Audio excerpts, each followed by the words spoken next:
It's 3 o'clock in the morning and I'm sitting out with my coffee. I moved my garbage cans because it's supposed to snow. And the wind's blowing. You can hear the wind chimes. And it's 17 degrees outside.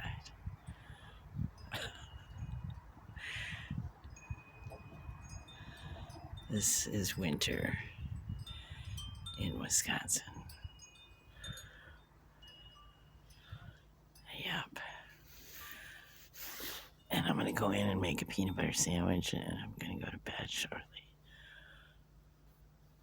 The wind's coming in little gusts, so the wind chimes don't play all the time.